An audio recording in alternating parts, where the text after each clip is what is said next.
Hey, it's Jordan. Delighted to be joined by Rashad Lloyd. You're in Maryland and you're with Total Wine, which back in college, I remember in Tampa, I went to Total Wine a couple times. Um, it's May Day, so you got companies and workers like from Amazon, Walmart, FedEx, a lot of other workers from different companies are striking. And I came across you because you had a little bit of a rant about hazard pay. Your colleagues are basically putting your health at risk, but your company, like many other companies, are basically demanding you do that without any perks for you guys. So, can you kind of talk about what's going on at Total Wine there? Sure. So, the long story short about what's going on at Total Wine, up until about 2 weeks ago, we were actually receiving $2 extra an hour as hazard pay. From talking to a couple of my colleagues, I found out yesterday that the regular full-time employees who always had worked there were actually only receiving $1 extra, and the seasonal employees were actually receiving two. And that was suddenly cut off without any notification to us. We actually started finding out because BuzzFeed broke an article about it. It was talking about David Trone, who's the congressional representative in Maryland's 6th district, how his billion-dollar company quietly ended our hazard pay. And we were just like astounded because no one said a word to us. And it's incredibly disheartening because we have been putting up record breaking sales numbers. And I mean, just earlier this week in a morning meeting, I found out that my store had done 82% of its entire week's sales budget Sunday, Monday, and Tuesday. We still have 4 days left where we are just going to be generating mad profit. And, you know, we're told the company is saying that they want to reevaluate the hazard pay because they want to make sure that the business can continue to grow in the future. They want to make sure it can stay profitable and sustainable. But, on one hand, we're looking at us doing back-breaking labor every day in the store, working in dangerous conditions, surrounded by customers, despite the fact that, a lot of states have stay-at-home orders because we're considered essential. Customers are still allowed to come in and shop. We're doing contactless curbside delivery. We do delivery with DoorDash too. So we're processing all these orders and helping customers in store. It's mandatory that we wear gloves, masks. If you see this little pin on me now, it's a pin that says, please stay 6 feet away from us. And we're doing all this, but now we're being told that we're not worth the $2 or $1 an hour extra hazard pay. And also, I mean, you're going to have more customers because people, by and large, are stuck at home.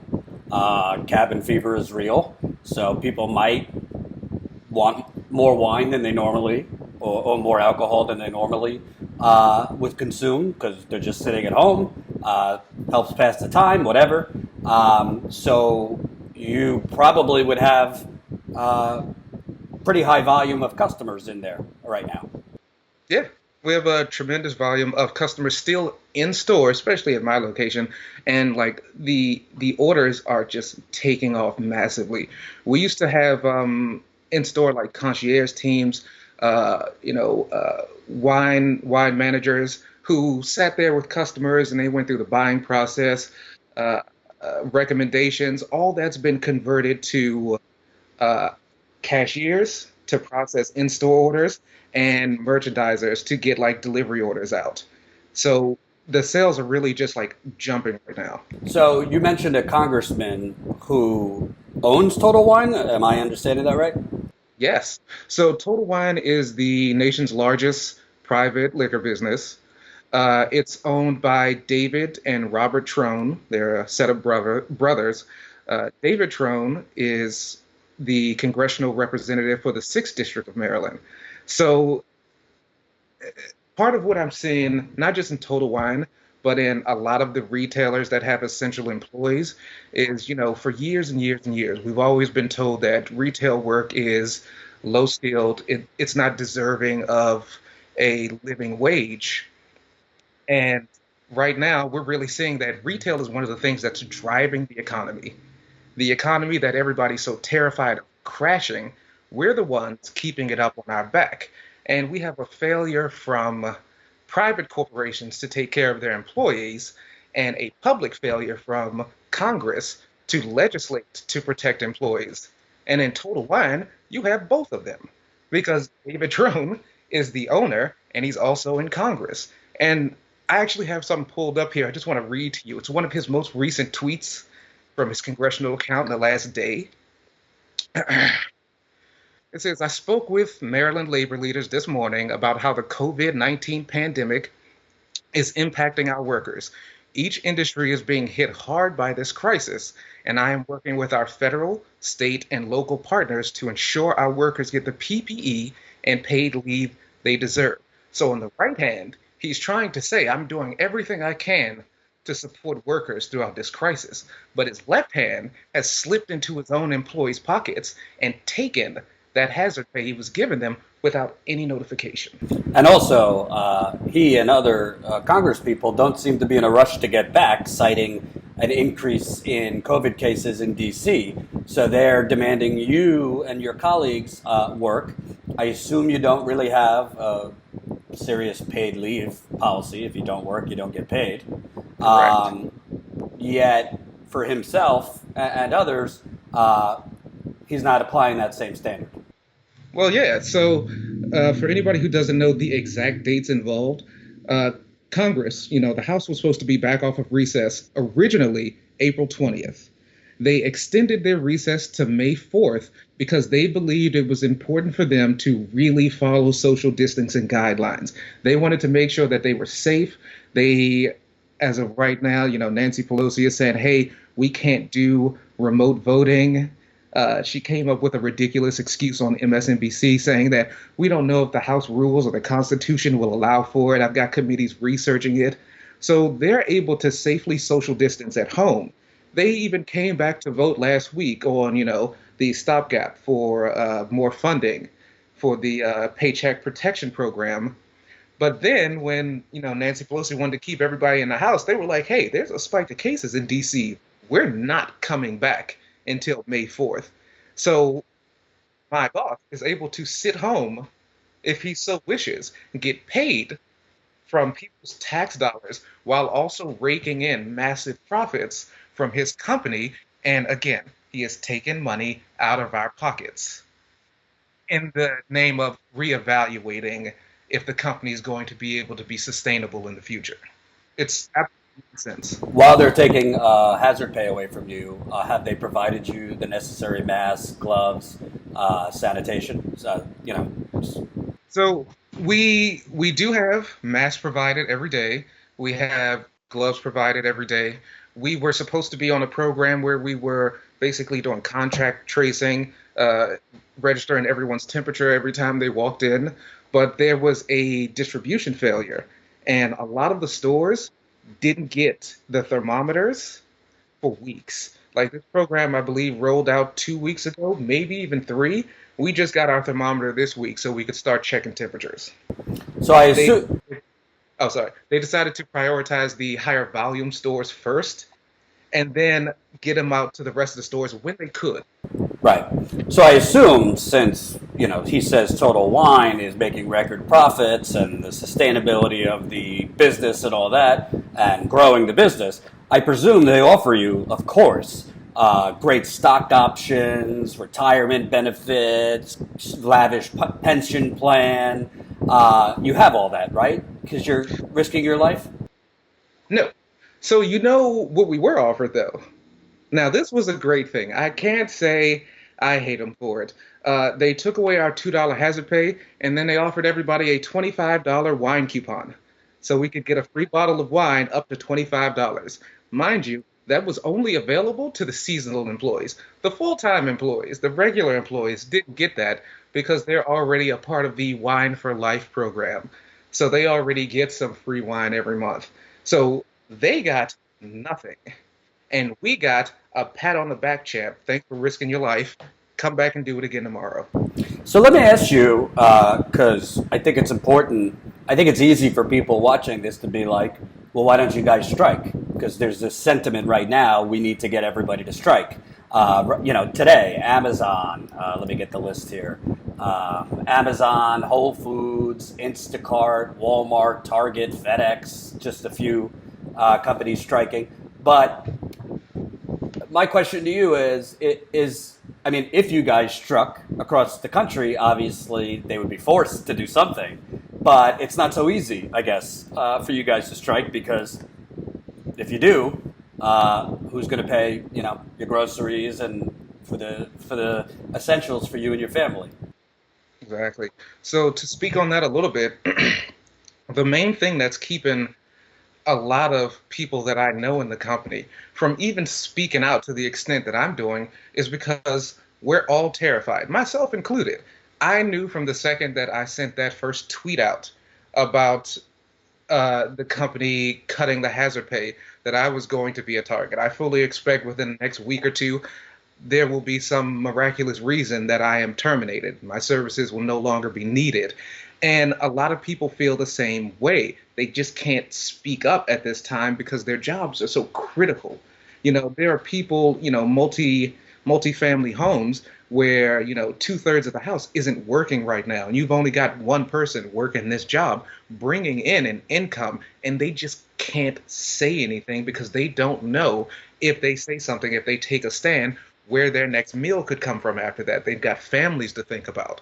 A lot of what I'm doing here is, again, I fully expect to be terminated, but I hope that this message gets out to my colleagues, and I hope it starts a conversation where even if I'm gone, I hope it benefits them in the future because they truly do deserve it. They're working extremely hard every day to provide a verifiable, essential service, not only to the people in our local areas, it's, again, keeping the economy afloat. They deserve to be compensated for risking their lives in the tri-state area, D.C., Maryland, and Virginia, where we're continuing to spike. Mm-hmm. And let me ask you, I don't know what your political beliefs are, but I think we have a race to the bottom right now. You got Trump, who obviously is no friend of workers, who pretends to be, but he's not speaking up about any of this. And obviously, corporations, CEOs like this congressman are basically allowed to take advantage and screw you. Meanwhile, Biden talks decent middle-class language, but he don't give a shit. He's not talking about hazard pay or, all the things we're talking about. So then we get the lesser of two evils argument. Well, Biden's less terrible than Trump. But if Biden were elected, the next pandemic or when the climate inferno comes, I don't really see these things changing because it seems like we live, I have a flag behind me, in the United Corporations of America, where the corporate CEOs are running our government. And I completely agree with that. Right now, the only two options we have are dangerous rhetoric and progressive lip service. And I mean, to jump back onto David Trone for a second, if you actually look at his personal Twitter, you'll see what I find to be one of the funniest things in the world. He actually labels himself as a progressive Democrat, while he is quite literally a corporate Democrat. He is a wolf in sheep's clothing. But you know what? People fall for the fancy buzzwords and the fact that they don't have a lot of options right now. Again, what do we really have? Joe Biden, Donald Trump. Neither one of them is going to do anything to protect the workers. So, I mean, honestly, I'm not particularly looking forward to this election at all because I don't see anyone out there, at least at the executive level, that's going to look out for workers' rights. Now, in my congressional district, I have some hope. In the 5th district, Steny Hoyer's been my representative since 1981, which is 10 years longer than I've been alive. He's been representing me, but he's got a primary challenger, Michaela Wilkes, great values, strong, real progressive beliefs, and she is actually on his heels. She has a good chance to beat him. That's who I'm looking to for leadership in the future now.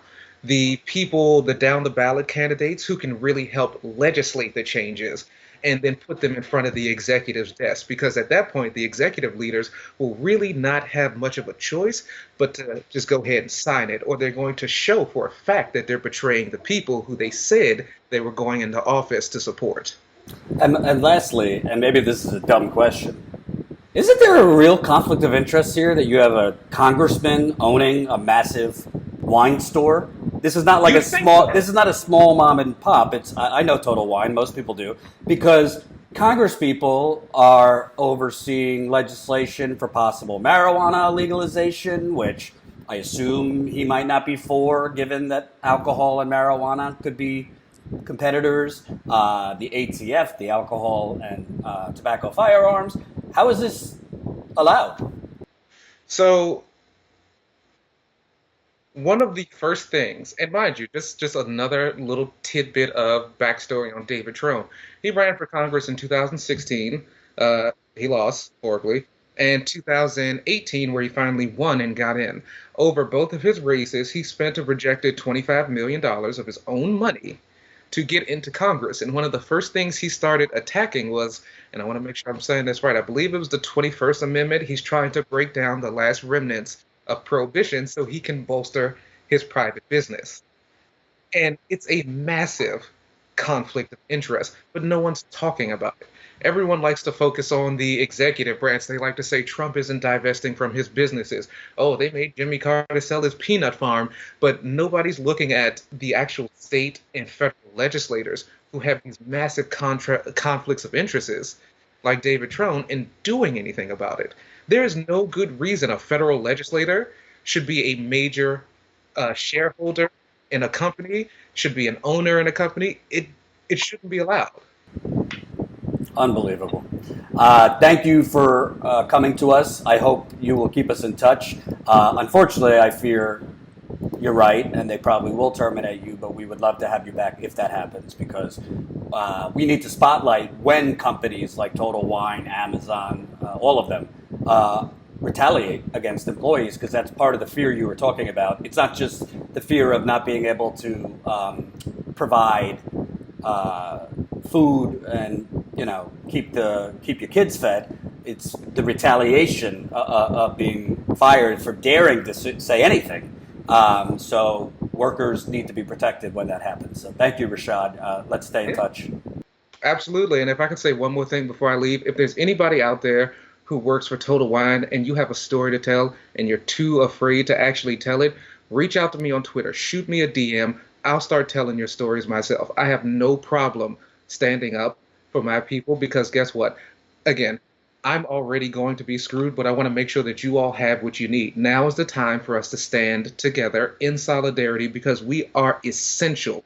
They need us. The company cannot make any profit without the workers. The consumers cannot get any product without the workers. We have to understand our value and realize that we can leverage that to be paid a living wage and have our risks taken care of for making these people all the money that we're doing, all the money that they're getting, rather. Totally agree. Thank you, Ben. Thank you. Hope you enjoyed that last video. Hop on over to statuscoup.com where you can sign up for our email list and become a member for as low as $5 to $10 a month. Membership is how we grow. That's statuscoup.com/join. And remember, join our email list so we can grow the revolution with you.